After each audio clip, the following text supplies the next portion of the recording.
Welcome to Eureka Street Crypto. This is my anti-professional crypto channel. I'm just a barely sane dude who fell down the cryptocurrency rabbit hole.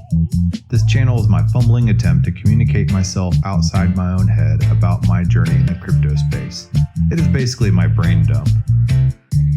None of this is actual financial advice.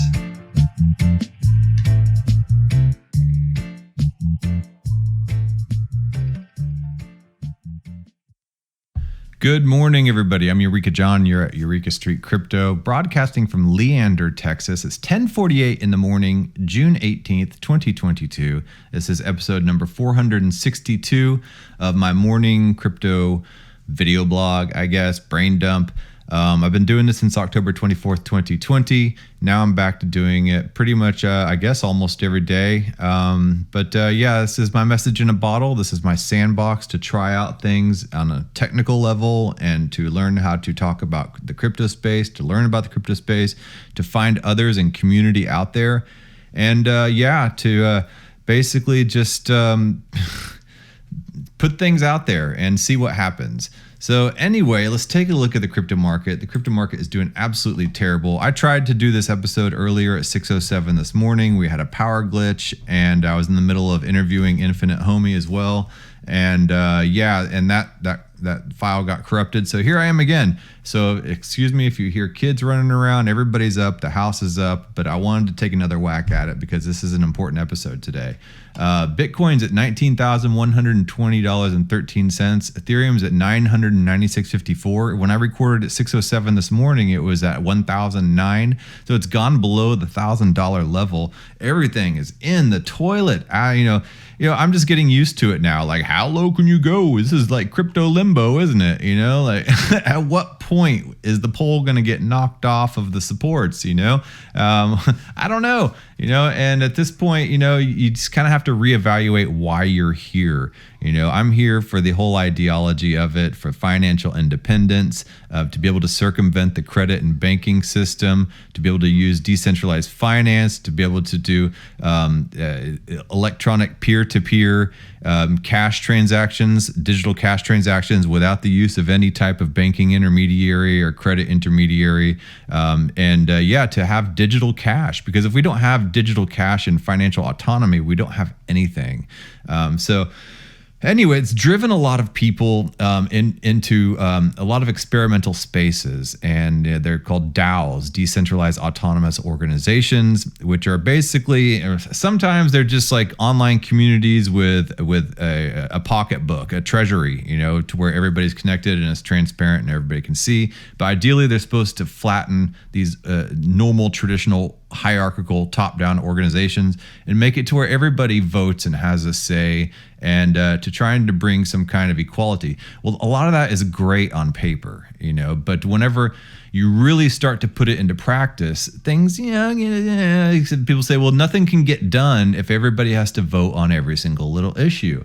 And I agree with that to a large extent, because I've been in parts of DAOs where nothing, it's just taking forever to get anything done, and you have meetings upon meetings and meetings for meetings and meetings to talk about a future meeting, and then votes and proposals to talk about, and then things change in the meantime. Then you have to amend, and So what do you do when you actually try to implement? And we've seen, lots of utopian proposals throughout the history of the world. I mean, every single attempt at communism, then technology changes and people think, communism will work this time, now it looks like that's trying to do it again with the whole great reset and the technological saviors of the world, trying to bring in a new form of communism this time because it will work this time because technology has advanced. They tried it with the Industrial Revolution as well, so it just never seems to work. But anyway, back to DAOs. I recently quit my job at a factory in the sales department, and I dove fully headspace, neck deep into a job that I thought was going to be pretty permanent. It's doing audiovisual production for a morning show. and I was super happy and stoked about it. Whatever, it's cool. And I did jump in and I got some amazing experience out of it. I worked with some really high-end equipment with a great team. So I don't regret that. But the show got canceled a couple days ago because of all this crypto market death spiral and everything like that. And they are a crypto company. So I feel bad for a lot of the people who have been in the crypto space and had all their assets invested into the crypto space. And then they working for a crypto company. And then, Coinbase laid off 1,600 people. BlockFi has been laying people off. Like lots of crypto companies are laying people off. Lots of crypto companies are going insolvent right now. We are in a death spiral of zero confidence in a bear market. But bear markets always turn around. Markets are cyclical. This will pass. So it's what we always need to remember. But there's been a lot of questions going on online about Web3 workers, how to find jobs in the Web3 space. A lot of people really need to find work right now. And myself included, I want to find audiovisual podcasting, gig work, or a permanent job.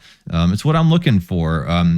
Maybe events, audiovisual tech type of stuff. It's the change in the career that I want. It's a terrible time to change a career, but I'm doing it.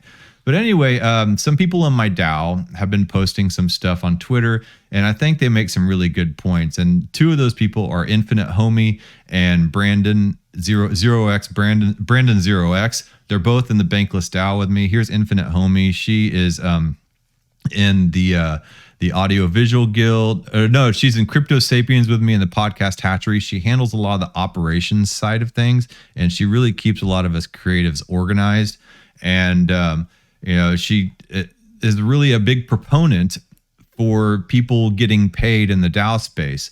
And right now in the DAO space, there's like two types of people, it seems. And I hate to over categorize people, but in the DAO space, you have people that are there that are, financially set. They're good to go. They can, whatever DAO tokens that they earn through bounties or through being a part of the DAO and the DAO pays them, they can hold those tokens. And you want people in your DAO to hold their tokens, their DAO tokens, for governance, for one, and then two, to retain the value. Because when people start selling off their tokens, the token loses value.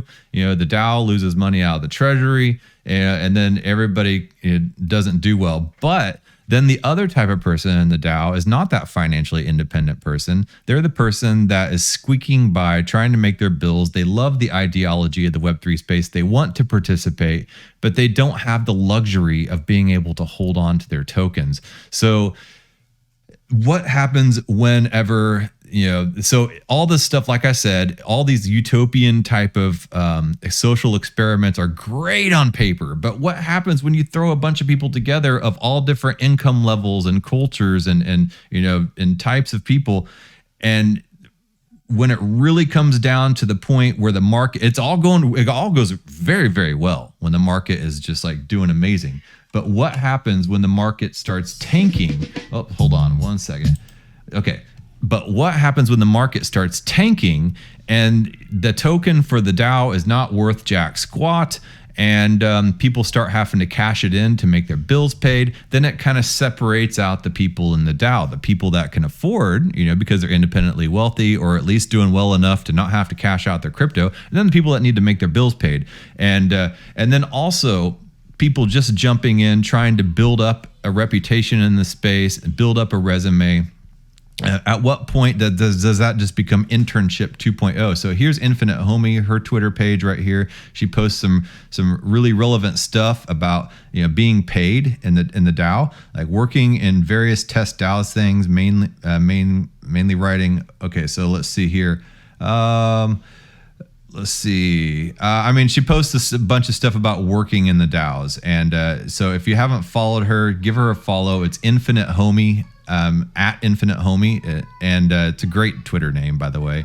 And then 0x Brandon over here, he's also started a podcast through the Podcast Hatchery called Bounty Hunter. So he's not shilling it on his own page, but let's see here. Maybe he is. Let's see here. His little intro right here, his pinned tweet, show this thread.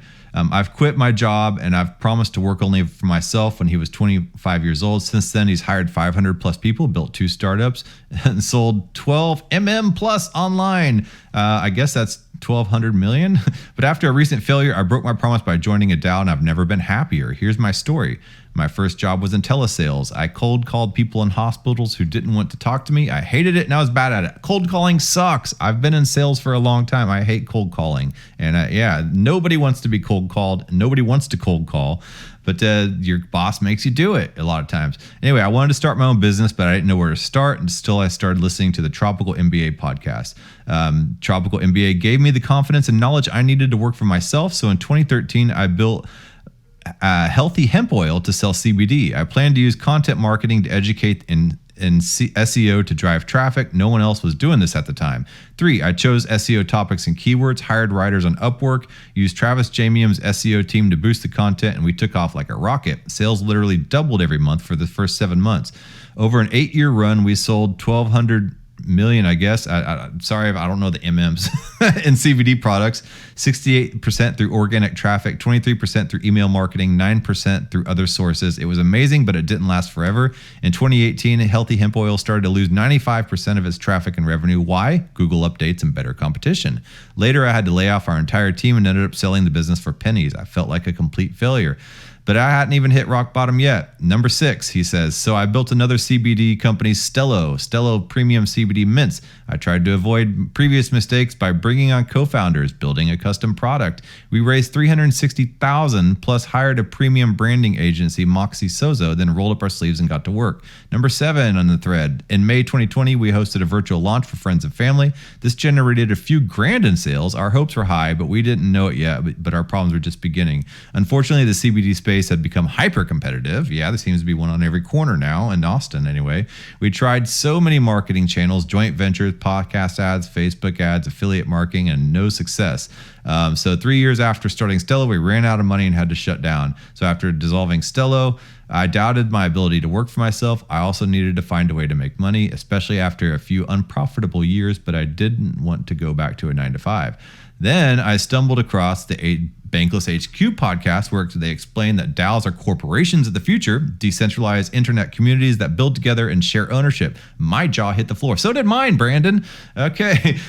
When I first really started grasping what DAOs are, if I could help a community like BanklessDAO, then maybe I could reap the benefits and support of a big organization and have the autonomy to choose how and when I work. So I took a leap of faith and jumped into their Discord, and I've never been happier. Me too, actually. So I'm right there with you. I got that airdrop whenever the BanklessDAO first started, and I jumped in, and it was completely disorganized, but we formed guilds, and we started putting our heads together and trying to figure out what direction we wanted to go. And I've never been happier too. And this is the way I want to work. I've just been trying to figure out a way to get away from that factory job. But that factory job was a stable paycheck with benefits. And it was just, that stability is almost like a drug, and to break out on your own and be an entrepreneur. I see you've been an entrepreneur a couple times here with a couple startups. And so you know what it's like to have that uncertainty. I mean, my parents have always formed their own businesses, but I've always kind of had a stable paycheck, for my jobs and stuff. So in 12 short months, I've led and facilitated meetings, proposed improvements for projects, helped new members get on board. And with each task and activity, I'm learning value and ownership in the community, and I love it. I've been able to as well. I helped found the Podcast Hatchery. I've helped start up the AV Guild with a few others, and I've improved my own skills on my own show. I've gotten to talk and network with a bunch of people who are a lot smarter than me in both the technical AV side of things and then the crypto side of things. I've learned about governance. I've learned about so much by participating in a DAO. So it is like a corporation, but it's like a voluntary corporation of a group of people all with the same interest. And like I said, my parents have always had their own businesses, so I know what it's like in a way by watching them to not have a certain future and everything like that. But this is a way to do it with a bunch of other people at the same time, so you're not really alone, because starting your own business is scary, and it takes a lot of your time. Well, DAOs can take a lot of your time too, so don't get me wrong. Anyway, working at a DAO has radically changed how I think about my career. With DAOs, you choose how you want to add value. You build your dream job. That's what I'm doing, and you can too, says Brandon. But that's just the beginning. My long-term goal is to help others learn about the power of DAOs by providing practical knowledge and advice. tools you need to know, like Parcel HQ, which is a way that it's a wallet. It's a multi-sig wallet, and Gnosis is as well. And that's kind of one of the main keystones of a DAO, is that multi-sig wallet that everybody has access to. Everybody can see the balance and see where all the transactions go, and everybody gets to vote on things. And so, those are one of the tools of a DAO. You have that. You have Coordinape, which is a way everybody can just spread out the income. You have Snapshot, which is a voting mechanism. You have a lot of different DAO tooling things that you can use to build and be creative with your DAO from an operations standpoint. So they have Parcel HQ and Team Sobol. I'm not really sure what Sobol is. Maybe I'll have to talk to Brandon about this stuff. He's gained practical knowledge and advice from the mindset of a great contributor. So if you're interested in learning more about DAOs, follow Brandon. It's Brandon C. Nolte, BrandonCnolte. That's at Brandon C. Nolte on Twitter. So Infinite Homie and Brandon C. Nolte are good to follow. But this morning I did have a chance to interview Infinite Homie as well. And we talked about some of these things, about like the different kind of people coming into the DAO, and like this whole idea of some people don't have any savings. They're coming in and they love the ideology of creating kind of an equal organizational playing field. And DAOs have given me the opportunity to network with people that I never would have had access to before, like audiovisual people in post-production, people in the film industry, teaching me.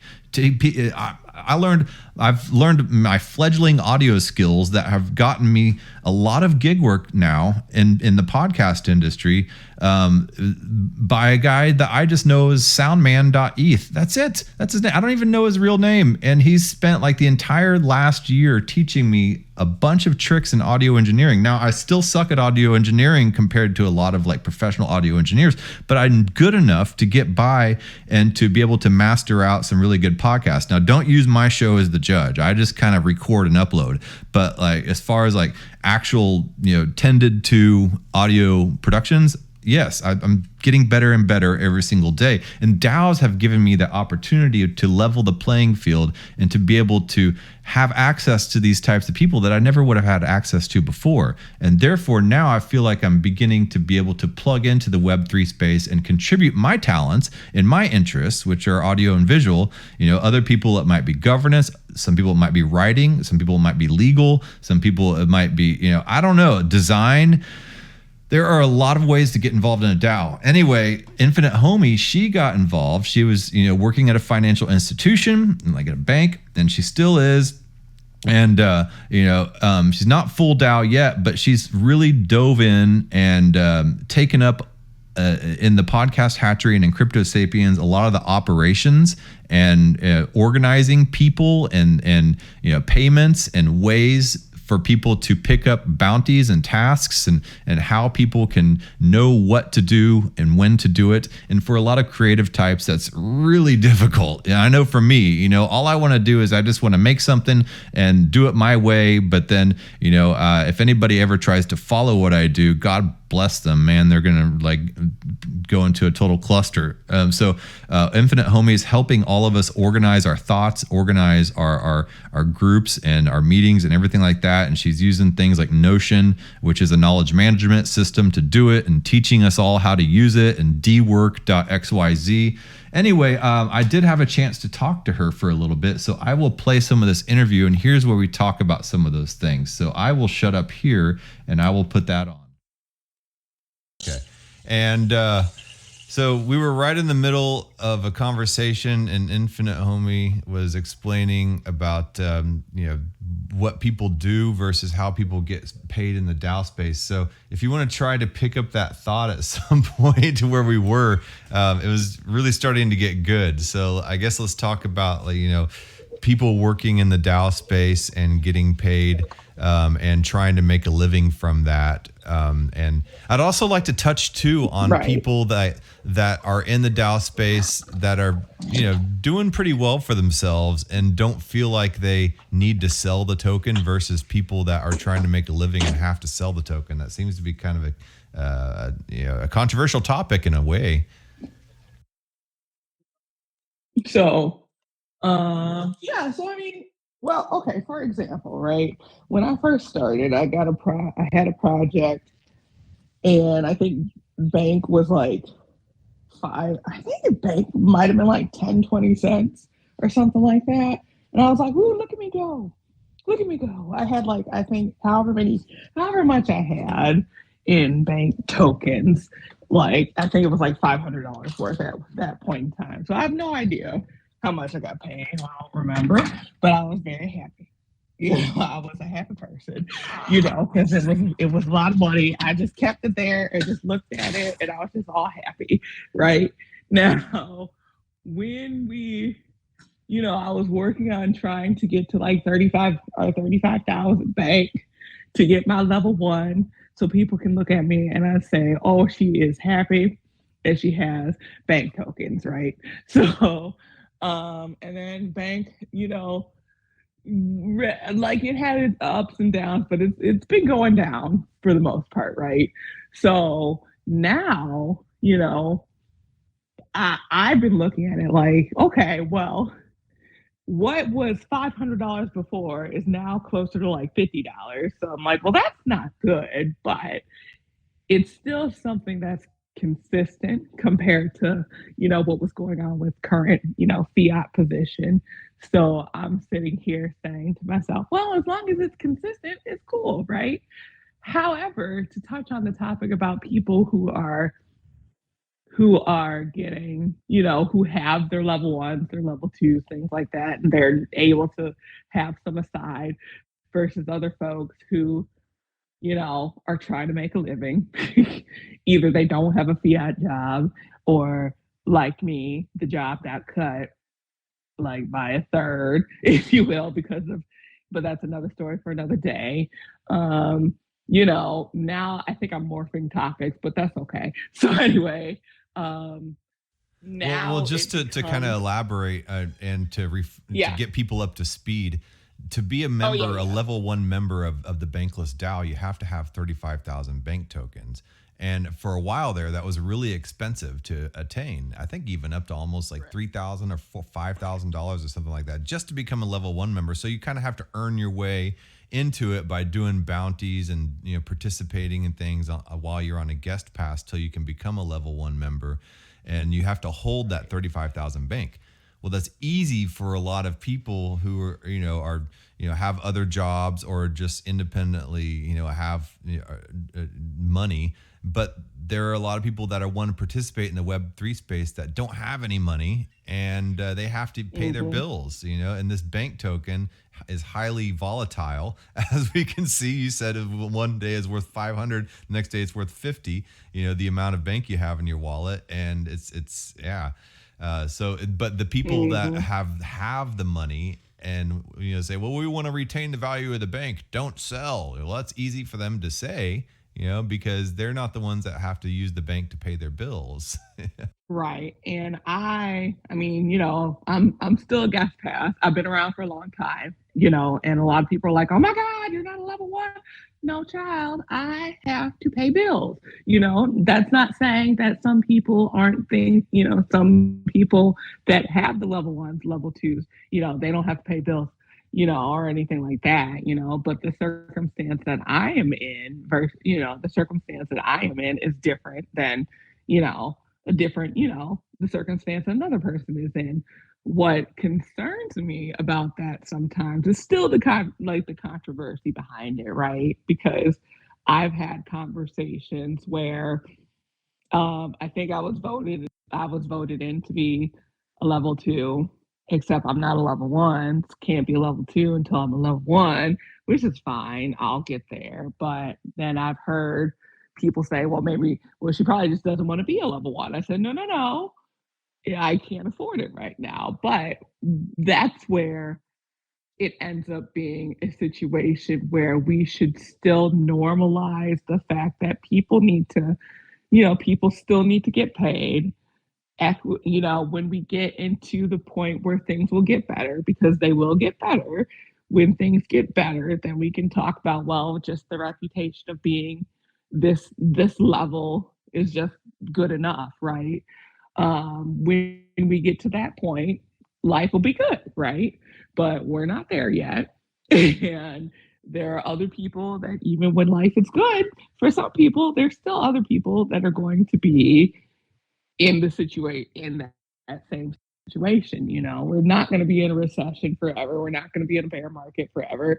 But even when it's a bull market, you're still going to see people that could be in a situation where they've done all kinds of interactions with whatever guild, not just BanklessDAO, but whatever, DAO that's out there. They've done everything under the sun, but they can't necessarily afford to be at a different level, right? These DAOs, they're kind of like they're ideally on paper supposed to be these flattened, non-hierarchical systems. These experiments of society, and they're supposed to be democratizing organizations. Flatten them out to where everybody has an equal part and an equal access to the treasury and all that stuff. And that's all well and good until some people are there as hobbyists and they're doing just fine for themselves and other people are not. And you mix a room full of those people together, and then there can be some tension, and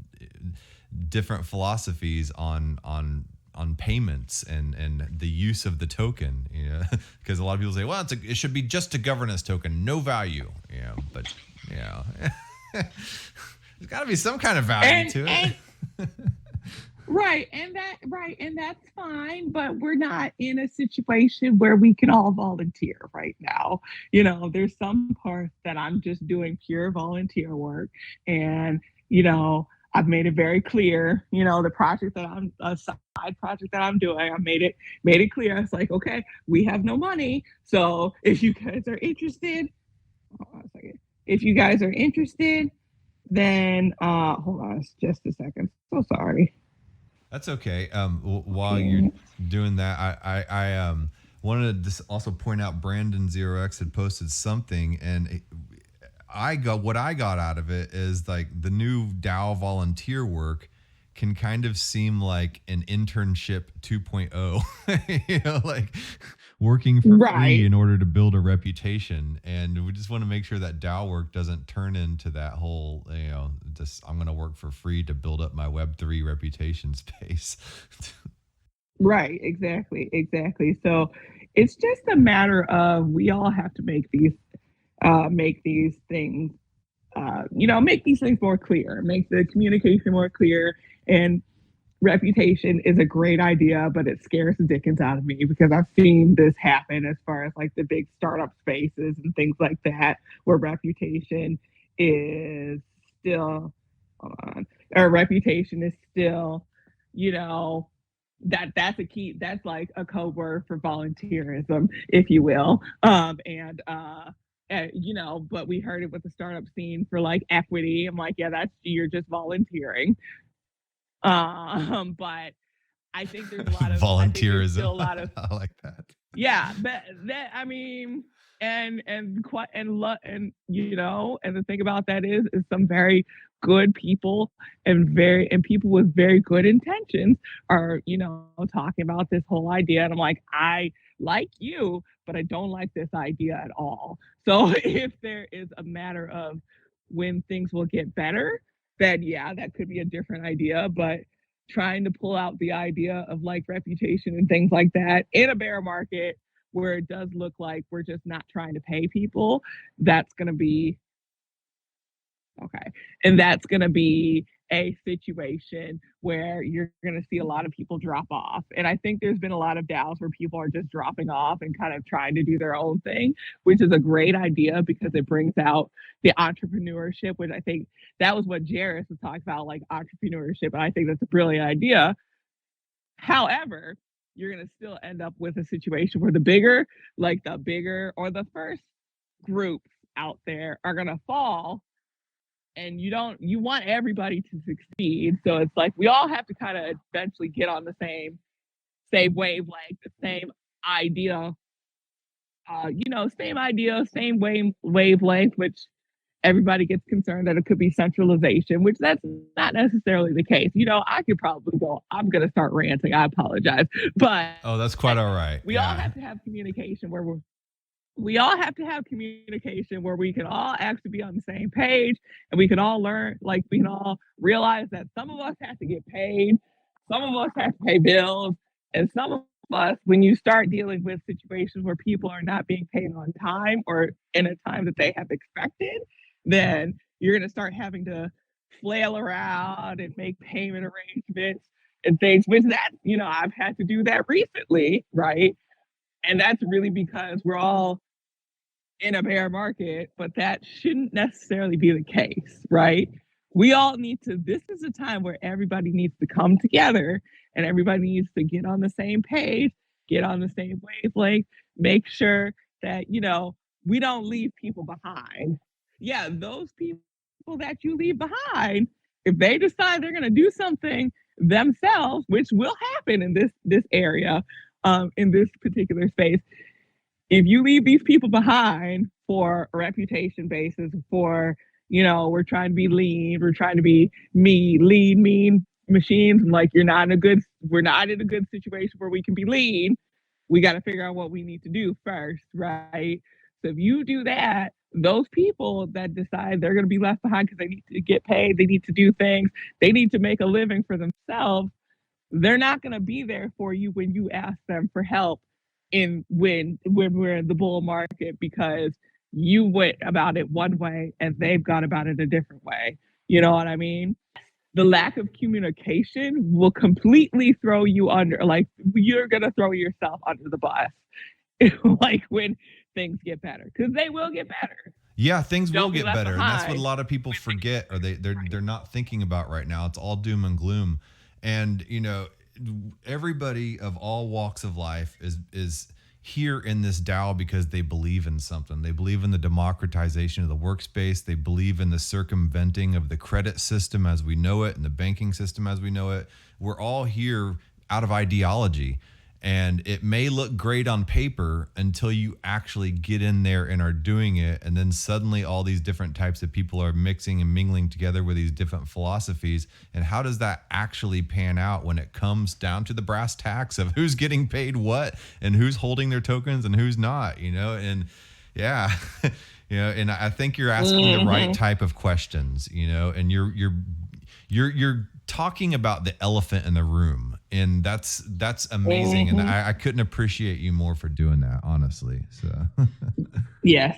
And well, so because I gotta get rolling out soon, or get rolling out now myself, but I'll leave it with this. I will continue to be that person that loudly says we got to get paid. We have the money. Yes, the money is not worth what it was before, but we still need to get paid what we're supposed to be owed. Because then when things get better, if we're upset because we haven't got paid what we're supposed to be told, then things will start, things will happen. You see, nothing crazy, of course, but things will happen. So I will. What comes around goes around, man. and there you have it. And there you have it. Yes. Well, it was lovely to talk to you. It was a good little morning conversation. Yeah, thanks for jumping on at the last minute. I just saw you online. I was just like, dude, I want to talk to Infinite Homie. So. There you go. Well, I appreciate you as always. So, and we'll talk soon, okay? All righty. All right. Take care. We're all in this together, to use the World Economic Forum catchphrase of the whole Rona era, the past couple of years. We're in it together. Are we? Yeah. In the DAOs we are. We're trying to figure it out. So, that's what we're doing. All right, man. Well, that's all I have for today. Thanks for jumping on. And you'll probably hear from me tomorrow. If not, definitely Monday. So be kind to one another. All right. All right. Take care. All right. Later.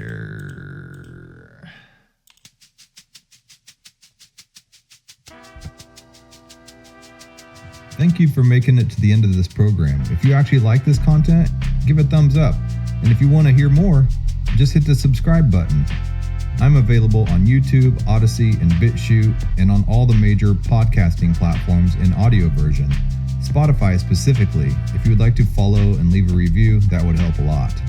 I am also available on Twitter at EurekaJohn1. That's EUREKA John, JOHN, and the number 1. My DMs are always open. Feel free to shoot me a message. Thanks again.